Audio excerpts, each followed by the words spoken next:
celle qui ne voulait pas se marier. Mon histoire se passe il y a très longtemps. Dans un pays blanc, balayé par la neige et le vent, le toit du monde.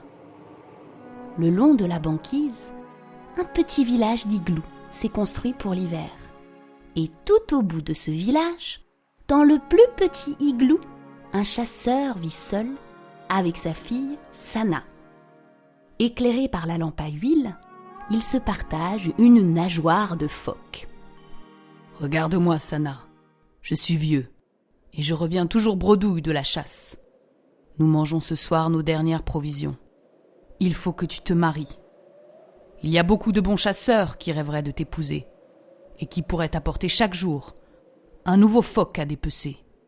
Pourquoi ne veux-tu pas te marier ?» Mais une fois de plus, sa fille ne lui répondit que par un silence gêné. Un jour, lassé de l'avoir refusé tous les hommes qui se présentaient, son père finit par lui dire « Épouse donc notre chien et partez tous les deux, loin du village, sur cette île que l'on aperçoit là-bas. » La jeune femme, résignée, s'exila sur l'île avec son mari chien. Très vite, la nourriture vint à manquer. Le chien avait été un précieux atout pour son maître. Mais maintenant qu'il était seul, il était incapable de rapporter du gibier. Les jours passèrent ainsi. Sana tentait tant bien que mal de se nourrir de quelques poissons pêchés.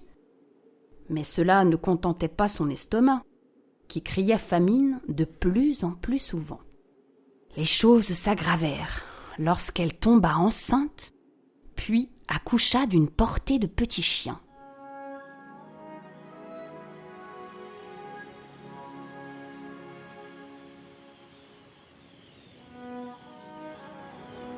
Sana ne parvenait plus à pêcher suffisamment de poissons pour nourrir toute la famille. Un matin, elle demanda à son mari d'aller chez son père chercher de la nourriture. Elle lui accrocha sa petite bourse en peau de phoque autour du cou et lui dit de nager jusqu'au village. Le chien arriva très affaibli sur le rivage, où il trouva le père de Sana occupé à dépecer un phoque. « Bonjour, maître, c'est ta fille qui m'envoie. Elle a 2 choses importantes à te dire. La première, c'est que tu es devenu grand-père. La seconde, c'est que ta fille et tes petits-enfants ont très faim. Je suis venu te demander ton aide. » Le père remplit la bourse de viande de phoque et invita le chien à revenir chaque jour chercher de la nourriture. Ainsi, chaque matin, le mari chien quittait l'île pour le campement paternel et chaque soir, il revenait avec quelques victuailles. Du phoque, du caribou, du poisson, parfois même de la viande d'ours. Un jour, le père décida d'aller rendre visite à ses petits-enfants. Il ne les avait jamais vus et il avait hâte de les rencontrer.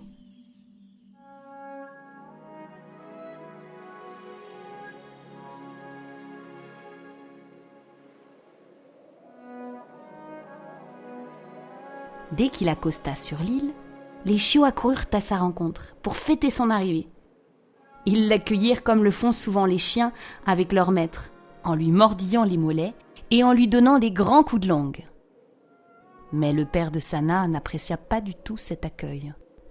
Il réalisa qu'il ne souhaitait pas avoir des chiots comme petits-enfants.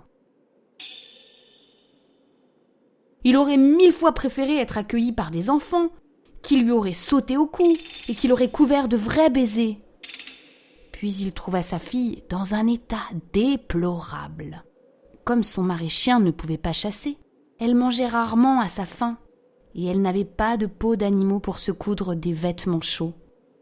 Le père de Sana déposa la nourriture qu'il avait apportée et reprit la mer. Tout en ramant, il réfléchissait à une manière de mettre fin à cette situation intolérable. Le lendemain, lorsque le mari chien vint à nouveau chercher de la nourriture, le père remplit la petite bourse accrochée à son cou en y introduisant non pas de la viande, mais de lourdes pierres. Le chien repartit à la nage, mais alourdi par le poids de la bourse, il s'épuisa rapidement et se noya. Le père devait désormais approvisionner lui-même quotidiennement sa fille et ses petits-enfants. Mais Sana craignait qu'il tue également ses bébés. Elle voulut le dissuader de revenir les voir et conseilla à ses enfants: « La prochaine fois que votre grand-père arrivera, allez à sa rencontre sur le rivage, léchez et mordillez son kayak, puis donnez-lui des petits coups de dents de plus en plus féroces. »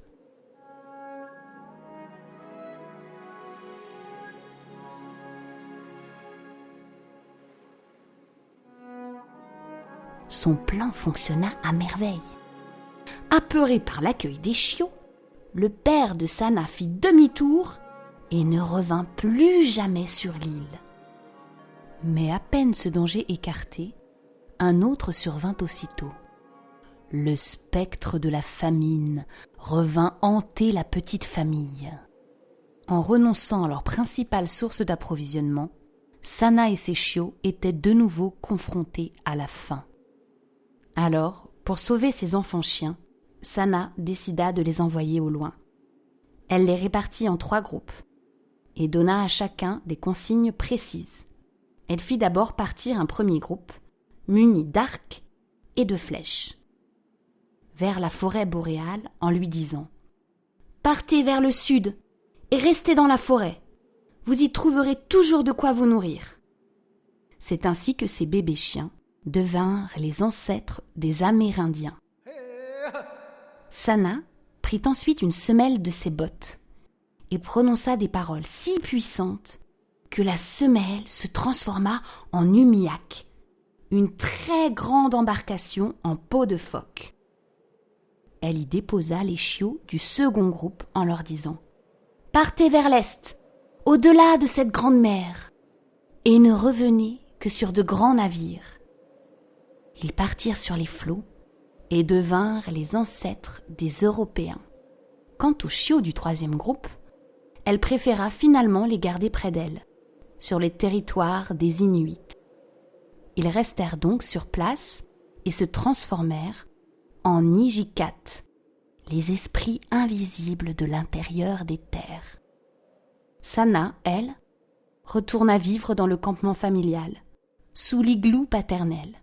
Elle resta veuve très longtemps, refusant à nouveau les hommes qui la demandaient en mariage, jusqu'au jour où un bel étranger vint au village pour la séduire.